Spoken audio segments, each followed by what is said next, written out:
Bonjour à toutes et à tous. Dans cette vidéo, je vais faire avec vous l'étude de documents de l'acte final de la conférence de Berlin que l'on a présenté dans une vidéo précédente et on va reprendre pour appliquer la méthode l'intégralité de l'étude de documents appliquée à ce texte. Petit conseil, comment vous prenez ça en note dans votre cours? Bah, je vous conseille de faire ce tableau qui est censé être celui que vous feriez au brouillon, avec la citation du document d'un côté et l'idée générale, l'explication en face.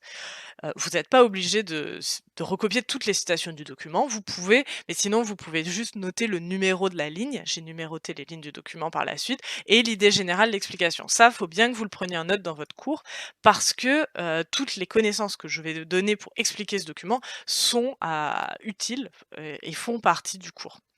Mais vous n'êtes pas obligé de recopier les citations. C'est pour ça que je vous conseille de le faire sous cette forme. Faites une petite colonne citation du document et une grande colonne idée générale explication où vous ajoutez ce que je vais vous dire. Et ça, c'est ce que vous devez faire au brouillon, théoriquement, face à une étude de document. Citer des bouts du document et en face, mettre les idées auxquelles elles correspondent. Donc, ceci étant dit, on va attaquer l'étude de document avec le premier paragraphe. Donc le premier paragraphe, voulant régler dans un esprit de bonne entente mutuelle les conditions les plus favorables au développement du commerce et de la civilisation dans certaines régions de l'Afrique, et assurer à tous les peuples les avantages de la libre navigation sur les deux principaux fleuves africains qui se déversent dans l'océan Atlantique, désireux d'autre part de prévenir les malentendus et les contestations que pourraient soulever à l'avenir les prises de possession nouvelles sur les côtes de l'Afrique, et préoccupés en même temps des moyens d'accroître le bien-être moral et matériel des populations indigènes, ont résolu. Donc ça, c'est ce qu'on appelle le préambule, c'est le début de l'acte final de la conférence de Berlin et on va voir un petit peu quelles sont les grandes idées importantes qui ressortent. Donc j'ai souligné ce qu'on pourrait citer du texte. En bleu, c'est les idées qui vont ensemble. Et donc on voit ressortir ligne 1, bonne entente mutuelle. On voit ressortir ligne 5, 6, 7, prévenir les malentendus et les contestations que pourraient soulever à l'avenir les prises de possession nouvelles sur les côtes de l'Afrique. Donc ici, on a prévenir les malentendus, c'est éviter les désaccords, hein. On a, la même idée, hein, bonne entente mutuelle, éviter les désaccords, qui est l'objectif, je l'ai mis en face, d'éviter les conflits entre les puissances européennes. Et en effet, donc ce que je vous disais en contextualisation, il y a eu des tensions dans le bassin du Congo entre la France, le Portugal et la Belgique peu de temps avant, 1879 et 1881. Et donc on se rend compte qu'on veut éviter la guerre et qu'on veut une solution pacifique. Et le préambule de l'acte final de la conférence montre qu'on s'oriente vers cette sortie, on va dire, des conflits de manière pacifique. Il y a autre chose dans ce préambule, voir sortir l'idée de développement du commerce et la volonté de libre navigation. Donc ça fait ressortir les objectifs de la colonisation, des objectifs qui sont avant tout économiques, qui montrent une volonté de faire du commerce. Et enfin, on a une troisième idée qui sort de ce préambule. Il parle du développement de la civilisation, ligne 2. Il parle aussi, ligne 6-7, préoccuper en même temps des moyens d'accroître le bien-être moral et matériel des populations indigènes.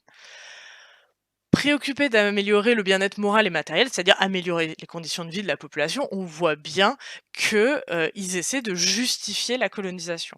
Les populations européennes expliquent que cette colonisation sera positive pour les populations locales, les populations africaines. Alors là, c'est le moment d'être critique sur le document. Faut pas accepter ça, comme tel, c'est pas vrai, hein. Du point de vue du colonisateur, oui, ils pensent, faire le bien, certains en sont même pas convaincus, mais dans l'ensemble, il faut quand même se rappeler que la colonisation a eu un impact négatif pour les territoires colonisés.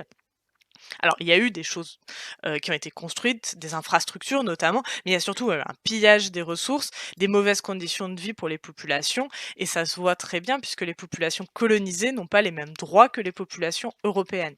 Elles ont besoin, par exemple, de permis pour se déplacer, elles n'ont pas le même système judiciaire, c'est-à-dire les sanctions sont plus sévères pour les populations des colonies que pour les populations européennes et voilà. Donc là, vous voyez, il y a un ajout de connaissances pour critiquer le document. On va continuer avec l'article 1. Le commerce de toutes les nations jouira d'une complète liberté, donc on retrouve l'idée de commerce. Cette fois, on va, à nouveau le mettre en vert, hein, l'objectif économique. On peut, il y a une volonté, voilà, de faire du commerce sans restriction parce que les ressources sont nombreuses. L'article 5. Toute puissance qui exerce ou exercera des droits de souveraineté dans les territoires susvisés ne pourra y concéder ni monopole ni privilège d'aucune espèce en matière commerciale. Donc, ligne 10, j'ai souligné en rouge la question du droit de souveraineté, qui est une nouvelle idée et qui est l'idée en fait la plus importante pour nous. Ce texte, il montre qu'on va créer des colonies. Or, pour créer des colonies, rappelez-vous, hein, pour qu'il y ait un État, il faut qu'il y ait des frontières. Donc, si on va créer des colonies, c'est-à-dire qu'on va créer aussi des frontières, dont on est sur le modèle européen de la ligne frontière. Donc, nouvelle idée, hein, la création de colonies. Et on va poursuivre dans le même article avec l'idée de concéder ni monopole ni privilège d'aucune espèce en matière commerciale. C'est à nouveau une idée qui rejoint l'objectif économique. Pourquoi on crée des colonies? Pour faire du commerce et profiter des ressources des pays d'Afrique. Pour l'article 9, conformément aux principes du droit des gens, tels qu'ils sont reconnus par les puissances signataires, la traite des esclaves étant interdite et les opérations qui, sur terre ou sur mer, fournissent des esclaves à la traite devant être également considérées comme interdites, les puissances qui exercent ou qui exerceront des droits de souveraineté ou une influence dans les territoires formant le bassin conventionnel du Congo déclarent que ces territoires ne pourront servir ni de marché ni de voie de transit pour la traite des esclaves, de quelque race que ce soit. Ici, on a un paragraphe entier, qui porte sur la même idée, qui est l'interdiction de l'esclavage. Évidemment, vous êtes dans le cadre d'une étude de document, vous n'allez pas citer le paragraphe entier, c'est beaucoup trop long. Donc vous allez choisir une phrase ou 2 qui est, très, emblématique, très symptomatique, qui montre bien l'idée générale. Ici, par exemple, la ligne 14, la traite des esclaves étant interdite, ça résume toute l'idée du paragraphe. Et donc l'idée derrière, pourquoi il parle de ça? On retrouve une idée en jaune, mais on la complète, c'est la justification des aspects positifs de la colonisation. Regardez comme c'est bien, on interdit l'esclavage. Donc on est sur, une autre manière d'essayer de justifier ça moralement en disant que c'est positif pour les populations. Donc à nouveau, vous pouvez être critique, hein, on l'a déjà dit, mais vous pouvez l'être à nouveau. On retrouve, aussi, ligne 16, la nouvelle fois l'expression des droits de souveraineté. Donc vous pourrez, dans le cadre d'une étude de document, citer droit de souveraineté en disant ligne 10 et ligne 16. Vous pouvez montrer que c'est utilisé 2 fois et à nouveau on retrouve l'idée que, va y avoir la création de colonies et donc de souveraineté, donc de pouvoir d'un État sur des colonies. Article 34, lui, il est très important. La puissance qui, dorénavant, prendra possession d'un territoire sur les côtes du continent africain, situé en dehors de ses positions actuelles, ou qui, n'en ayant pas eu jusque-là, viendrait à en acquérir.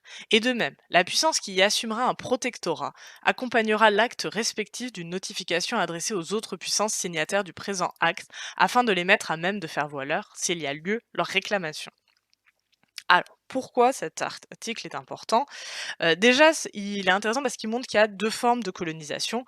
Une par acquisition directe du territoire, prendre possession d'un territoire, une par protectorat. Alors le protectorat, c'est quand on laisse un peu plus de droits aux territoires conquis, ils sont semi-indépendants, mais bon, quand même sous la puissance. Dans les 2 cas, l'idée importante, c'est qu'il va y avoir une puissance européenne sur le territoire. Et avec l'idée de prendre possession d'un territoire, il y a une idée de conquête.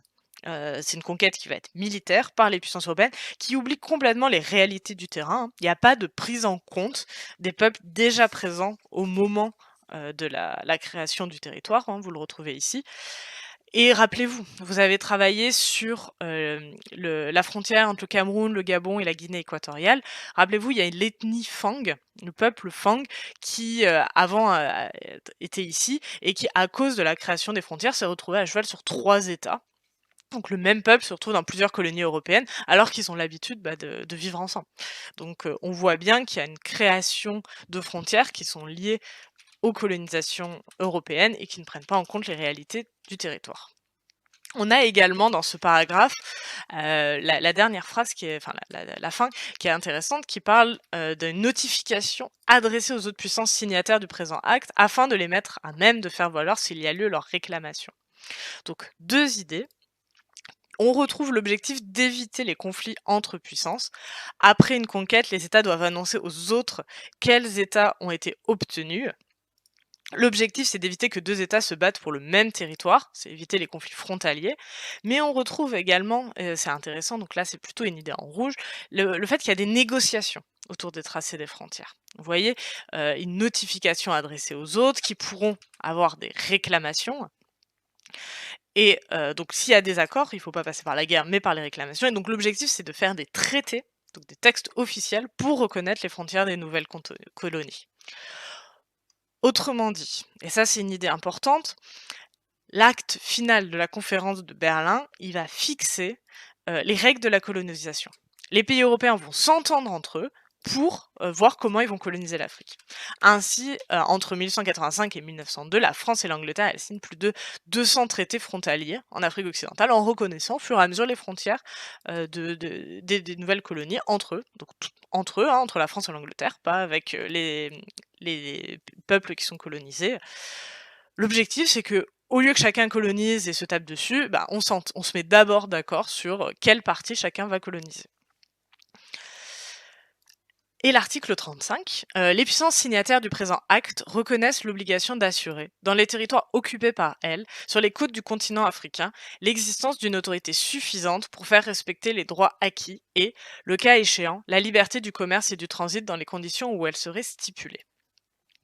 On retrouve à nouveau l'idée de la création des colonies avec en plus, l'enjeu de la domination de la puissance européenne, hein, l'existence d'une autorité, donc ça veut dire, mettre l'armée et faire en sorte que, il y ait pas de révolte de la part des populations. À nouveau, vous pouvez un peu l'opposer avec, la mise en valeur, plutôt, des aspects positifs de la colonisation, hein. Certes, ils disent, «Ça va être très bien», mais bon, on va quand même, dominer et avoir une autorité pour être sûr qu'ils nous obéissent. Donc vous pouvez confronter 2 éléments du texte, hein, pour montrer qu'il y a des contradictions à l'intérieur. Puis juste pour conclure, on retrouve l'idée de la liberté de commerce, qui va toujours dans le vert. Donc voilà, là on a vu un petit peu la méthode, comment on étudie un document. On part de citations, on les explique et on ajoute des connaissances.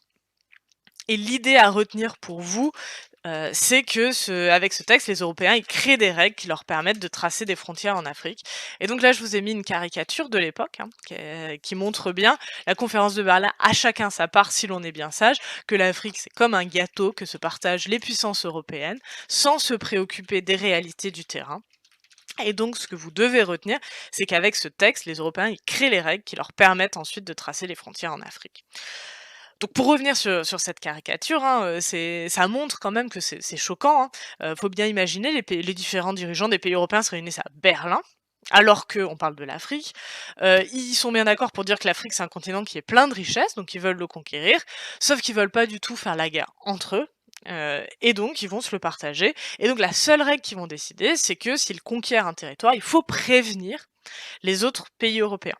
Jamais ils ne se posent la question des populations locales, ils font une vague justification en disant que c'est bien pour eux, mais ce qui ressort avant tout, c'est l'intérêt des puissances européennes.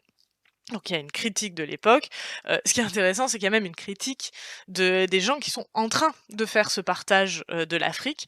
Là, je vous ai mis une citation de Lord Salisbury, qui a participé au tracé des frontières et qui dit: «Nous avons entrepris de tracer sur les cartes des régions où l'homme blanc n'avait jamais mis le pied. Nous nous sommes distribués des montagnes, des rivières et des lacs, à peine gênés par cette petite difficulté que nous ne savions jamais exactement où se trouvaient ces montagnes, ces rivières ou ces lacs.» Et ce qui est intéressant, ce qui illustre cette citation, c'est que, même ceux qui font le tracé sont conscients du fait qu'ils partagent un pays qu'ils ne connaissent même pas, et donc qui ne respectent absolument pas, les peuples qui sont sur place.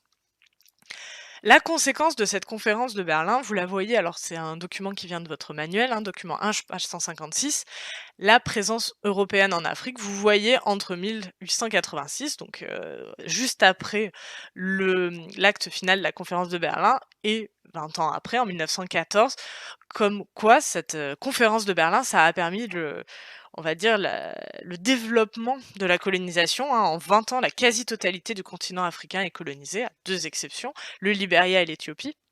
Alors l'Éthiopie, hein, juste pour l'anecdote, c'est parce que les armées italiennes ont perdu face aux Éthiopiens, et donc l'Éthiopie a réussi à rester un pays indépendant. Et le Liberia, par contre, c'est un pays qui a été créé par les puissances.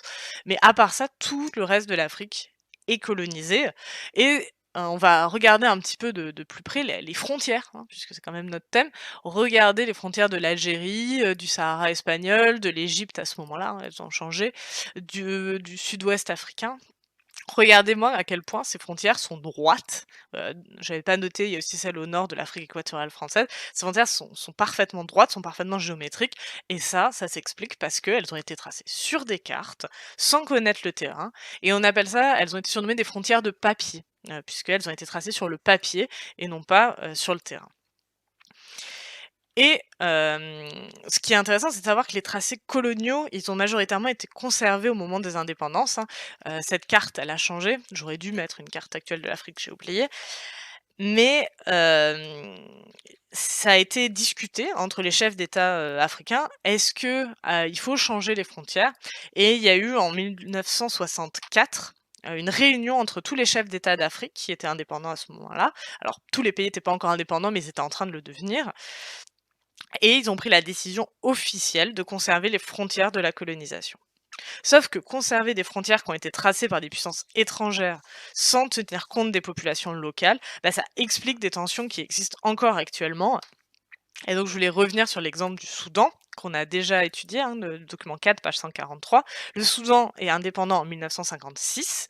Il garde les frontières de la colonisation, sauf que dans ces frontières, il y a des populations différentes, avec des religions différentes, et ça crée des tensions qui vont jusqu'à la guerre civile, et cette guerre civile qui dure jusqu'à la création d'un nouvel État, donc d'une nouvelle frontière, celle du Soudan du Sud en 2011. Donc voilà, là vous avez vu un petit peu comment ça s'est passé, la délimitation des frontières en Afrique qui a été décidée par des puissances européennes et qui a été héritée et fixée encore actuellement et qui a des conséquences en France très fortes et qui explique pourquoi c'est un continent où il y a beaucoup de tensions. C'est aussi un héritage des frontières décidées par les puissances européennes. Bon courage pour le travail de cette semaine.